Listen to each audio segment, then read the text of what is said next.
네, 기초과정 17번째 17강은 53페이지에 보수라고 되어 있죠. 제목은 아주 간단한데요. 개업공인중개사가 돈을 벌려고 중개업을 한다. 보수입니다. 보수인데 공인중개사법 33조의 7가지 금지행위 중에서 세 번째 금지행위에서 중개 보수와 실비를 초과하여서는 금품을 받는 행위를 금지한다라고 했었었죠. 실비의 명목과 그 부담자는 이미 16강 말미에서 설명을 드렸고, 이제 중개 보수에 관한 문제입니다. 중개 보수에 관한 문제인데, 개업공인중개사는 돈을 벌려고 중개업을 하기 때문에 상법상 상인의 지위가 인정이 된다고 했죠. 그렇기 때문에 상인보수 청구권을 인정받는 개업공인중개사로서 의뢰인과 중개계약을 체결하기만 하면 구체적인 보수 지불 시기나 금액에 대한 약정이 없어도, 심지어는 중개계약 체결 당시 개업공인중개사와 의뢰인이 보수 지불 여부에 대한 합의조차 없어도 중개계약이 체결만 되면 이미 중개보수 청구권은 발생하여 존재하는 것입니다. 단 이것은 정지조건부이기 때문에 중개계약이 체결이 되면 일단 보수 청구권은 발생하여 존재합니다만 조건의 성취가 있어야죠. 즉 중개 완성, 개업공인중개사의 중개로 당사자 간의 거래계약이 체결되는 일이 있어야 비로소 이제 개업공인중개사는 보수 청구권을 행사할 수 있게 되는 겁니다. 그러나 중개보수 청구권의 행사는 중개가 완성되어야 행사할 수 있는 것이지만 이미 발생은 중개계약 체결 시 중개보수 청구권이 발생한다는 거죠. 그래서 판례는 중개보수 청구권은 개업공인중개사가 중개를 완성하기 전에도 타인에게 양도할 수도 있고 압류 등의 대상이 될 수도 있다라고 보는 것입니다. 자, 공인중개사법이 말하는 중개 완성이란 개업공인중개사의 중개로 인해 당사자 간의 거래계약이 체결되면 중개가 완성된다고 했습니다. 그렇기 때문에 체결되었었던 거래계약이 이행이 종료되지 못하고 무효되거나 취소되거나 해제가 된다 하더라도 개업공인중개사는 중개 완성의 대가로서의 보수를 의뢰인에게 받을 수가 있는 것이 원칙입니다. 단 본법은 그러나 체결된 거래계약이 무효, 취소 또는 해제가 된 원인이 개업공인중개사의 업무상 고의나 과실이 원인이었을 때, 즉 개업공인중개사의 업무상 귀책 사유 때문에 거래계약이 무효되거나 취소되거나 해제가 되었다면 그때는 중개보수 청구권은 소멸하는 것으로 보는 것이죠. 바꿔 말하면 비록 거래계약은 무효, 취소, 해제가 되었어도 그것이 개업공인중개사의 업무상 고의나 과실이 원인이 아닌 당사자 간의 합의 해제라든가 이행지체로 인한 무효, 취소 등의 해제 등의 문제는 보수 청구권을 흔들 수는 없다는 겁니다. 자, 개업공인중개사가 중개 보수 청구권을 행사한다 하더라도 법이 정한 범위 내에서만 중개 보수 청구권을 행사할 수가 있게 될 것인데 그 법정된 범위가 어떻게 정해지는가 하는 문제입니다. 공인중개사법 3조와 동법 시행령 2조에 의해서 정해진 본법상의 중개대상물의 범위는요, 토지, 건축물 그 밖의 토지의 정착물, 임목, 공장재단, 광업재단이 그것이었었죠. 근데 본법이 중개대상물의 법정된 범위를 정할 때는 이것을 단순 양분합니다. 일단은 어떤 기준으로 양분을 하냐면 그 중개대상물이 주택이었었느냐 아니었었느냐로 구분을 하는 겁니다. 주택이 아니었다면 구체적으로 무엇인지는 원칙적으로는 불문합니다. 그게 농지든 공장이든 상가든 임야든 비주택은 그냥 하나의 카테고리로 묶어 놓는데 아무래도 주택은요, 일반 부동산과 비교했을 때 국민의 주거 환경과 관련한 직접적 연관을 가지고 있는 부동산이니까 별도 관리해야 될, 별도 규정해야 될 필요가 있다고 입법자가 판단을 한 모양이죠. 그런데 개업공인중개사가 주택을 중개한 경우라면 본법은 다시 묻는 것이 있습니다. 주택에 무엇을 중개했느냐, 즉 어떤 권리득실 변경에 개입을 했느냐 하는 것인데, 주택의 매매나 교환 등과 같은 소유권 이전을 수반하는 거래를 알선한 것이냐, 아니면 단순한 전월세 임대차 계약 등을 알선한 것이냐로 다시 구분을 한다는 거죠. 아무래도 개업공인중개사 입장에서는 주택을 중개한다 하더라도 매매 등과 같은 소유권 이전을 수반하는 거래를 중개하는 것이 단순한 전월세 임대차 계약 등을 알선하는 것보다 중개 활동의 측면에서 거래 조건 교섭이나 물건의 조사 확인이나 여러 측면에서 더 많은 시간과 비용과 노력이 투입되어야 하겠죠. 그래서 공인중개사법은 시행규칙을 통해서 그 범위를 정할 때요, 주택의 매매 등을 중개한 경우라면 중개보수는 거래금액의 1천분의 9, 그리고 임대차 계약 등을 중개한 경우라면 중개보수는 거래금액의 1천분의 8 범위 내에서 그 보수를 결정하도록 하고 있다는 겁니다. 이 1천분의 9나 1천분의 8의 이 범위는 공인중개사 법령이 시행규칙을 통해서 정하고 있는 것입니다. 그렇다면 1천분의 9나 1천분의 8 범위 내이기만 하면 이제 개업공인중개사는 얼마든 보수를 받을 수 있느냐? 그건 아니고요. 공인중개사 법령이 이렇게 범위를 정해서 아웃라인을 잡아서 이제 조례에게 위임을 해줍니다. 특별시, 광역시, 도, 특별자치도 말하는 거죠. 시도는 시도 조례에게 위임을 해줍니다.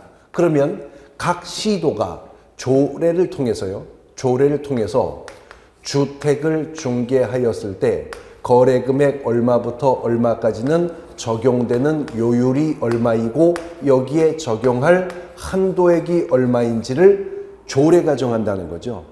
그러면 이미 우리가 앞에서 배웠는데 이러한 요율 및 한도액표요, 이러한 요율 및 한도액표는 개업공인중개사가 등록증 원본, 자격증 원본, 보증 설정 증명 서류와 함께 중개사무소 어디요?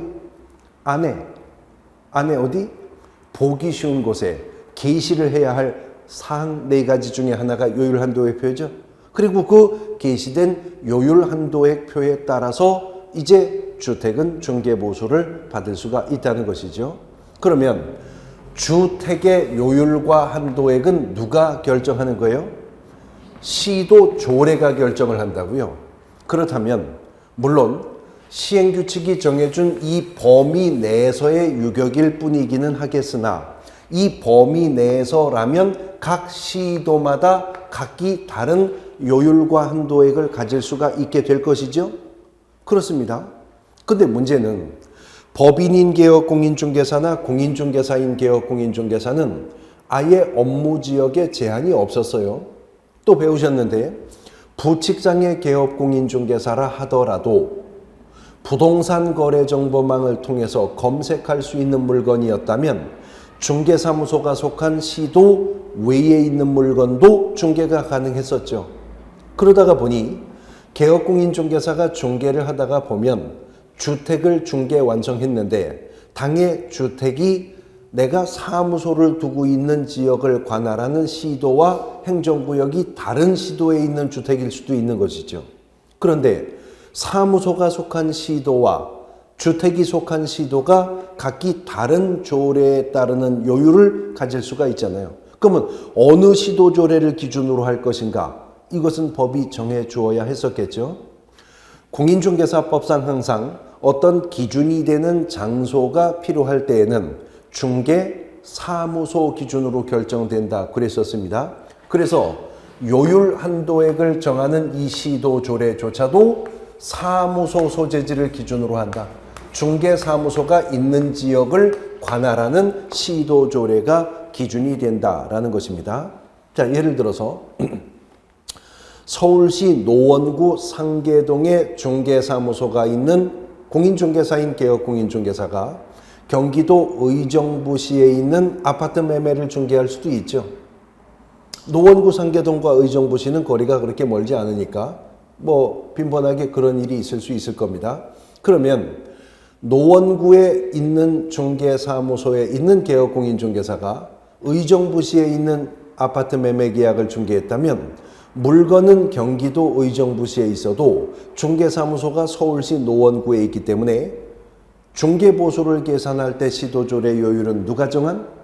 서울시 조례 요율에 따라서 중개보수를 받게 될 것이다 하는 겁니다. 사무소 소재지를 기준으로 하는 것이기 때문에 그렇습니다. 물건이 무엇이었을 때요?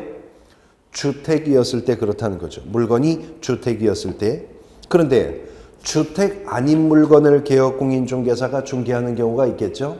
원칙적으로는 주택이 아닌 물건은 농지냐, 상가냐, 공장이냐, 임야냐 여부를 불문한다고 했습니다. 그런데 비주택 중에서요, 작년 법 개정을 통해서 주택이 아니긴 하지만 오피스텔은 주택은 아닌 거죠. 근데 오피스텔은 주택이 아니지만 일정한 주거용 오피스텔이요. 일정한 주거용 오피스텔의 경우인데요. 자, 일정한 주거용 오피스텔이라고 하는 게 54페이지에 보시면 맨 위에 쪽가로 3번에 오피스텔인데 그 중에 기억항 보면 건축법 시행령 별표 1에 따르는 오피스텔이랍니다. 그 밑에 요건이 전용 면적이 85제곱미터 이하이고요. 그리고 상하수도 시설이 갖추어진 전용 입식, 부업, 전용 수세식 화장실 및 목욕 시설이 갖추어진 85제곱미터 이하의 오피스텔. 결국 주거용 오피스텔 말하는 거죠. 전용 면적 85제곱미터 이하의 주거용 오피스텔. 이거를 중개했을 때에는요, 그 매매 등을 중개했다면 그때는 거래 금액의 1천분의 5. 그 다음에 임대차 계약 등을 중개했다면 그때는 거래 금액의 1천분의 3이다. 4. 이 범위 내에서 개업공인중개사가 의뢰인과 협의하여서 중개보수를 받아야 한다는 겁니다. 그리고 나머지 비주택들은 이제 즉 비주거용 오피스텔, 농지, 상가, 공장, 임야 이런 것들 나머지 비주택들은요. 매매 중개했느냐 임대차 중개했느냐 조차도 불문합니다. 그냥 주택 아닌 물건들은 무조건 1천분의 9입니다. 1천분의 9 범위 내에서. 그러니까 농지 임대차도 1천분의 9, 상가 임대차도 1천분의 9 범위 내에서라면 개업공인중개사가 의뢰인과 자유롭게 협의하여서 중개보수를 결정할 수 있다는 거죠. 단 협의하여 중개보수를 결정한다 하더라도 그 범위는 얼마요? 1천분의 9입니다. 1천분의 9 범위 내에서 협의하여 결정되어야 합니다. 단 개업공인중개사는 비주택을 중개하였을 경우에는 주거용 오피스텔은 그 범위가 별도로 정해져 있지만 나머지 비주택의 경우에는 1천분의 9 범위 내에서라면 자유롭게 협의할 수 있다고 했죠. 단 1천분의 9 범위까지는 법이 받을 수 있도록 했는데 그 1천분의 9 범위 내에서 나는 얼마까지 받을 것인지 스스로 희망 요율을 개업공인중개사들이 결정하여서 게시되어 있는 요율 한도의 표에 명시해 두어야 한다는 거죠. 나는 비주택을 중개했을 때 1천분의 9까지 받겠다. 나는 1천분의 6까지 받겠다. 나는 1천분의 3을 받겠다. 스스로 희망 요율을 명시하고 명시된 범위 내에서만 개업공인중개사는 비주택의 중개보수를 받아야 한다는 겁니다. 자, 그러면 요율을 누가 결정하는가는 이제 정해졌죠. 비주택일 경우에는 개업공인중개사가 1천분의 9 범위 내에서 스스로 희망 요율을 결정해 요율표에 명시하는 것이고 주택의 요율은 누가 정하는 거예요? 시도조례가 정하는 것인데 그 어느 시도조례가 기준이 된다? 사무소 소재지 시도조례가 기준이 된다는 겁니다. 그러면 이런 요율을 어떻게 적용하여서 중개보수를 결정하는가 하는 문제입니다. 이제 이것은요, 중개 대상 물이 무엇이냐가 아니고요, 알선한 권리득실 변경의 내용이 무엇이냐에 따라서 요율에 적용해야 할 기준 금액이 결정이 되는 것인데 일정한 기준 금액이 있습니다. 잠시 후에 펼쳐 나갈 겁니다. 그 기준 금액을 요율과 곱하는 것입니다. 근데 기준 금액과 요율을 곱해서 산출액이 나왔을 경우에 이 산출액이 바로 중개보수가 되는 경우도 있지만 주택의 경우에는 시도 조례가 요율뿐만 아니라 구간별로 한도액을 정할 수도 있는 것이죠.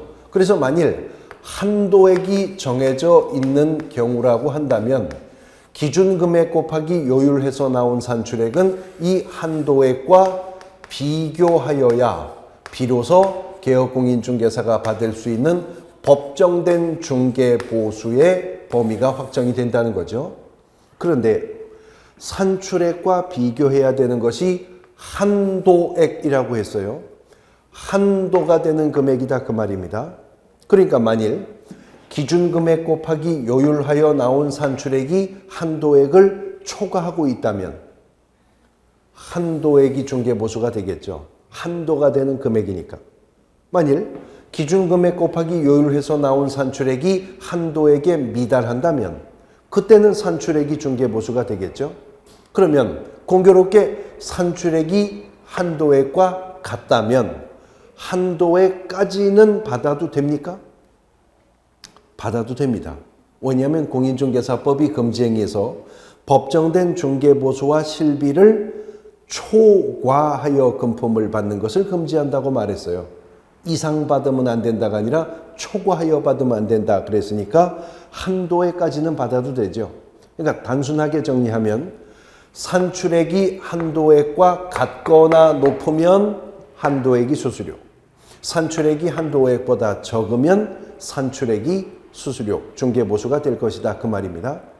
그런데 요율이 어떻게 정해지는지는 이미 우리가 앞서서 정리를 했고요. 그 요율에 적용할 기준금액이 무엇인가는 물건이 무엇이냐가 아니라 권리득실 변경의 내용이 무엇이냐에 따라서 결정된다고 했죠. 먼저 매매계약을 중개한 경우입니다. 매매계약을 중개한 경우라면 총거래 금액이 요율에 곱할 기준금액이 됩니다.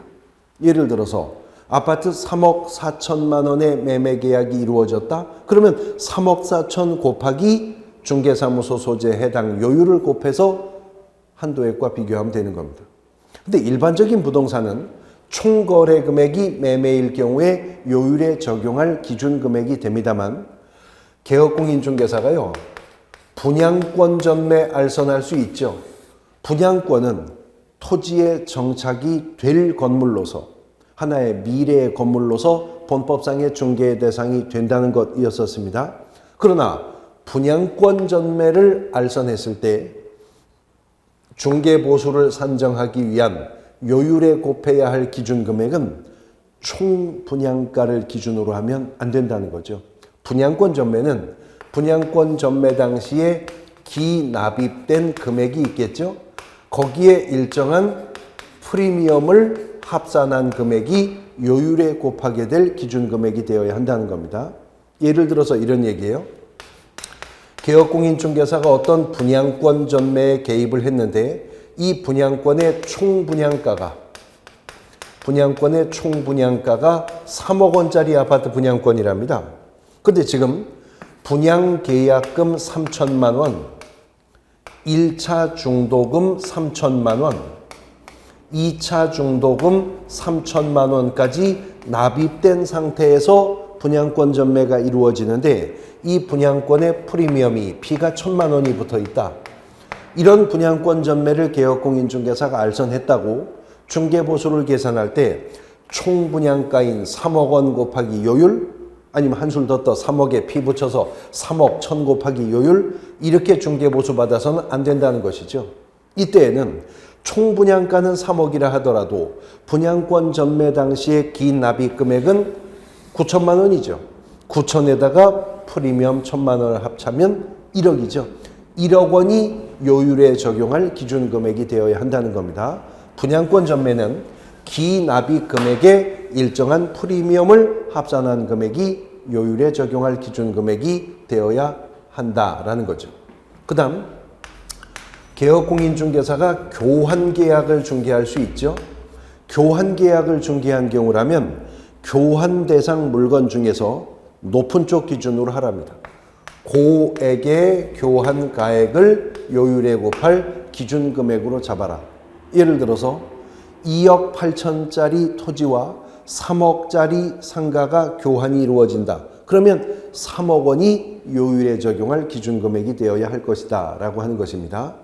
그 다음 전세 계약을 중개할 수도 있습니다. 채권적 전세까지 포함하는 얘기인데 그때는 전세금 혹은 전세 보증금이 요율에 적용할 기준 금액이 되면 된다는 거죠.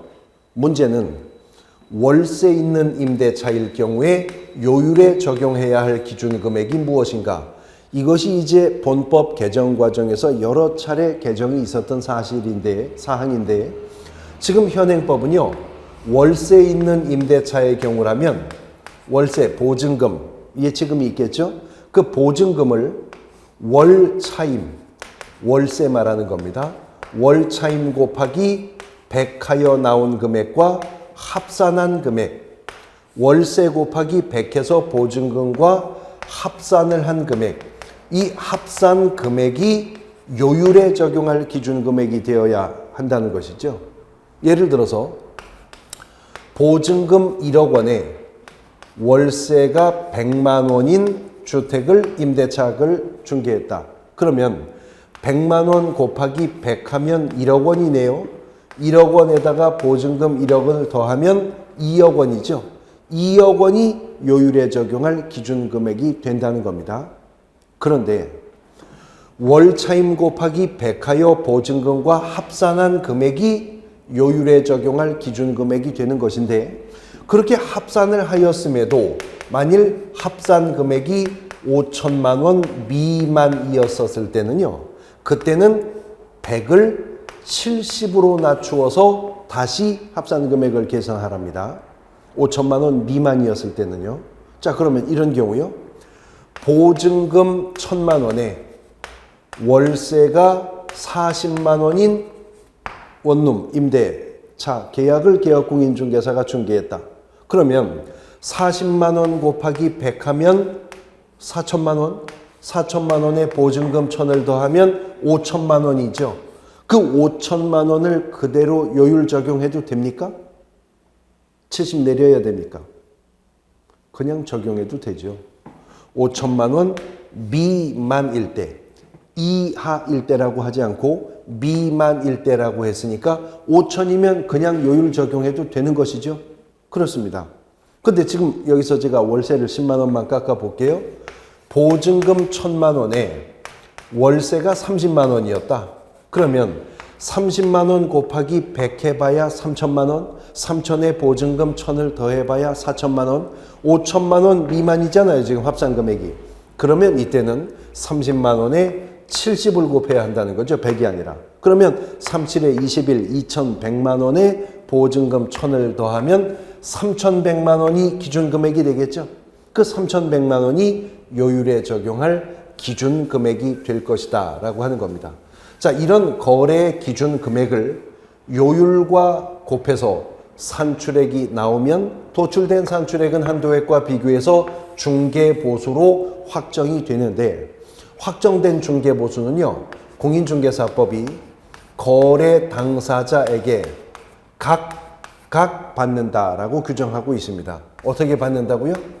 각각 받는다라고 규정하고 있어요. 자, 비교할 것은 개업공인중개사는 중개와 관련해서는 법정된 범위 내에서의 중개 보수와 실비 외에는 어떤 금전도 물품도 수수할 수 없다고 배우셨습니다. 근데 실비는 어떤 명목의 실비냐에 따라서 그 부담자가 구분되어 있었었죠.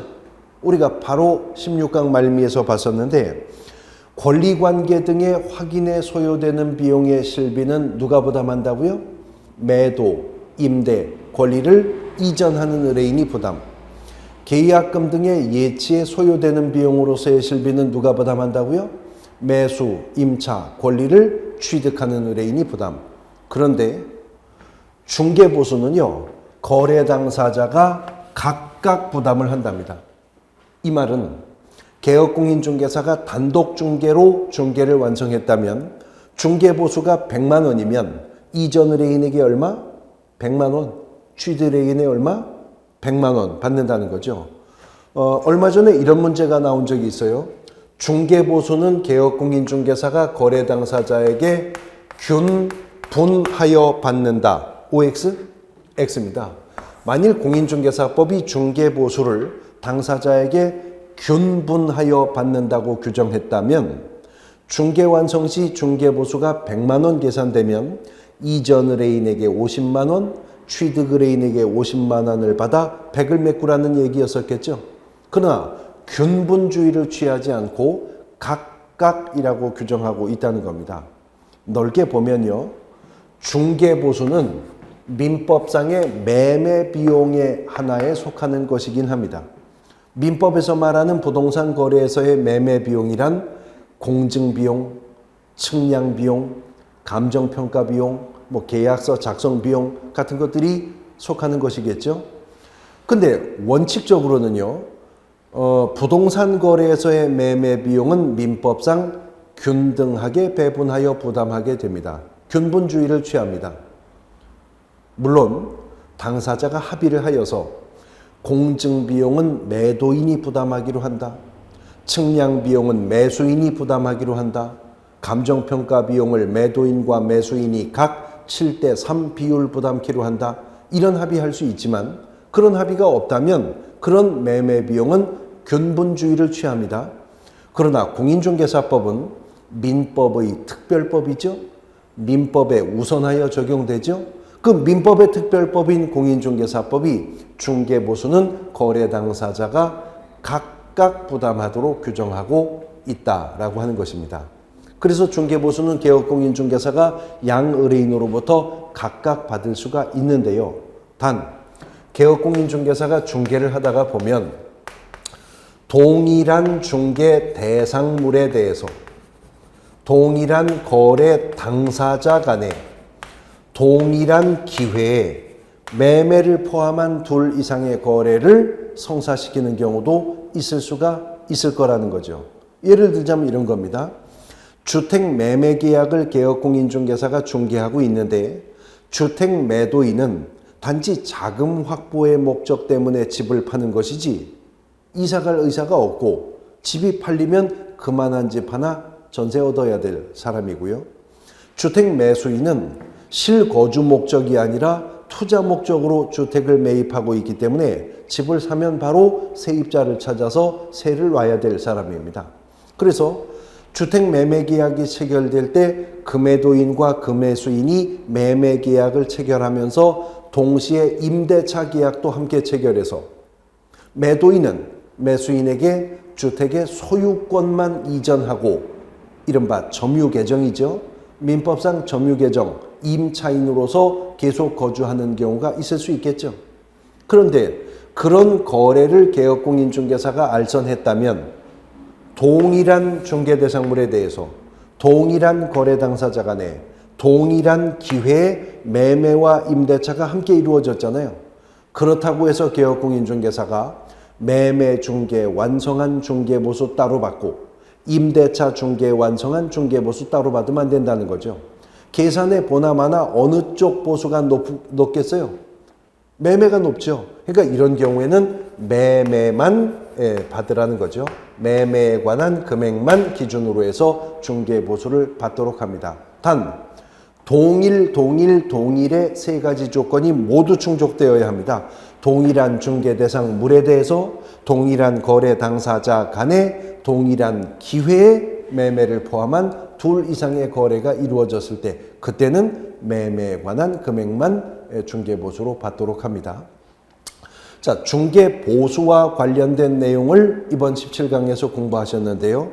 중개보수 관련된 단원의 출제 비중은 1.5문제 정도라고 생각하시면 됩니다. 다시 말해 한 문제가 출제되는 해도 있고요. 두 문제가 출제되는 해도 있고요. 안 나오는 해는 없습니다. 그런데 보통 두 문제가 출제가 되면 지난 26회 시험도 그랬는데 한 문제는 중개보수 금액을 계산하는 계산 문제로 한 문제는 관련된 판례나 이론에 관한 문제로 배분되어 출제가 되고요. 통상적으로 한 문제가 출제되는 경우에는 거의 대부분이 중개보수를 계산하는 문제로 출제가 됩니다. 이렇게 출제위원이 본 단원에서는 중개보수를 계산하는 문제를 선호하는 이유는 중개보수 액수를 계산하는 문제를 출제하면요, 그 한 문제를 통해서 수험생이 이 모든 내용을 다 숙지하고 있고 구체적 사실에 올바르게 적용하고 있는지를 그 한 문제로 검증해 볼 수가 있기 때문에 그렇거든요.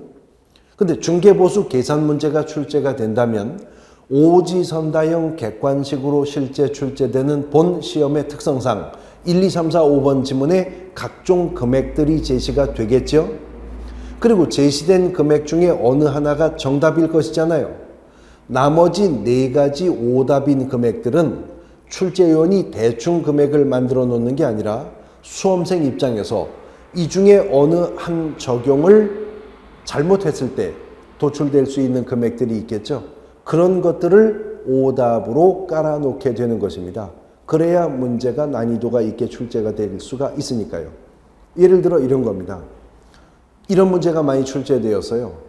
개업공인중개사가 받을 수 있는 중개보수 총액은 얼마인가? 이런 문제가 많았어요. 자, 그러면 1, 2, 3, 4, 5번 지문 중에 중개보수도 있을 겁니다. 그러나 정답은 중개보수가 정답이 아니라 중개보수 곱하기 2가 정답이 되었었겠죠. 보수 총액은 얼마입니까? 이렇게 물었다면 보수는 당사자에게 각각 받는다는 것까지도 사례에 적용했느냐 그 말이에요. 그러니까 중개보수가 아니라 곱하기 2가 정답이 되는 것이었었겠죠. 또 어떤 것들이 이제 오답으로 나올 것이냐 하면 주택을 중개하는 사례 문제 속에서 사무소가 아니라 주택이 소재한 지역의 요율을 적용해 보면 나올 수 있는 금액들이 있겠죠. 이런 게 오답으로 나올 수가 있습니다.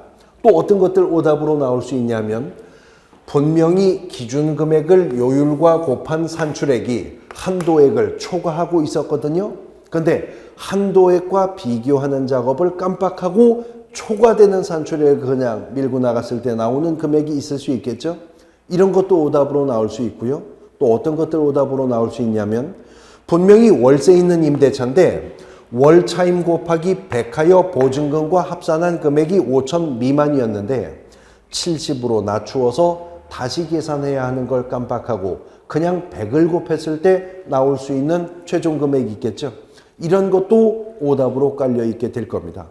그러니까 중개보수 계산 문제는요, 계산이 어려워서 틀리지는 않습니다. 계산이 어려울 것도 없죠. 뺄셈이 있나요? 나눗셈이 있나요? 그냥 곱셈 아니면 더셈 뿐인데 그나마 그 계산도 공인중개사 시험은 전자계산기를 활용할 수 있도록 하니까 사칙연산의 계산은 계산기가 하면 될 겁니다. 문제는 계산이 어려워서 계산에 미스가 있어서 틀리는 것이 아니라 이러한 내용들이 그 사례에 옳게 모두 빠짐없이 적용되느냐에 따라서 문제를 마치고 틀리고가 결정되는 부분입니다.